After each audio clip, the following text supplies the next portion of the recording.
What is private equity? It is an investment approach that is about buying entire companies, holding them for 3, 4, 5, 6, 7 years, selling the entire company, and then generally using leverage to do that. You're not buying a stock, you're buying the entire thing. You're committed to holding it for a number of years, and you're using leverage to buy it. So you're more involved. The goal of these firms is they invest equity up front, and then when they sell the business, they get a return on their equity. That is the return they generate, is how the business performs. And when they put money in, when they take money out at the end, when they sell it, how much did they earn? This is not that dissimilar from buying a house, flipping a house. You buy the entire house, you take out a mortgage to do it. Your mortgage amount varies based on housing versus business, but you use leverage to buy the house. You spend time trying to improve the house. You might get tenants, increase the lease, add on a new deck, make the house more valuable. You use the cash flow from the house to pay down the mortgage, and eventually you sell the entire house. And whatever you sell it for, minus all your investments, is how much you make. So it is really as straightforward and simple as that. And here is kind of example walking through a specific house. In this example, we have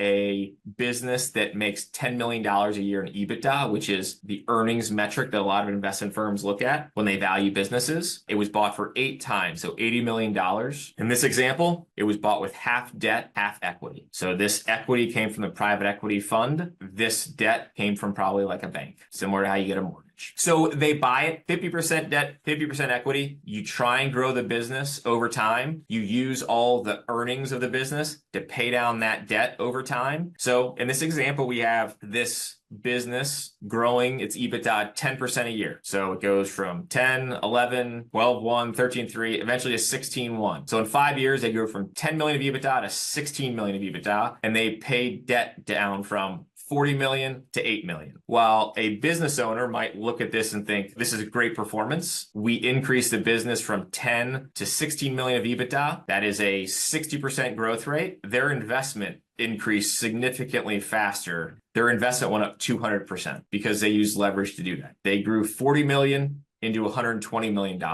as the return, as their kind of proceeds. So very similar to a house, but it's just applied to a business. Let's dive into it. So that's kind of what they do. Buy entire businesses using large amounts of debt from a bank, similar to how you buy a house. They hold it over a 3 to 7 year period to grow earnings, and they use those earnings to pay down debt. After their hold period, they will turn around and sell the entire business to realize their profit. The profit to them is their equity value at exit less all the money they invested, and then they get 20% of that. So it's 20% of the gain of their investment. So they basically put money in, at the very end, they sell it, they've got the pot of money they earned, they turn around, they send the initial capital back to their investors and say, all right, this is everything we earned from what we did, and they get 20% of that as the kind of fee for generating that return. Their model is built around increasing the value of that business over time, because that is what enables you to sell the business for significantly more than what they bought it for. Someone's got to turn around and pay to buy the entire thing and see the value in the next 3 to 7 years to continue this. And they will do this multiple times in one fund. Some firms do it 8 to 9 times or different strategies, but they'll do 8 or 9 or 10, maybe 12 platforms in one fund. And that is what they do to generate their returns. The business is predicated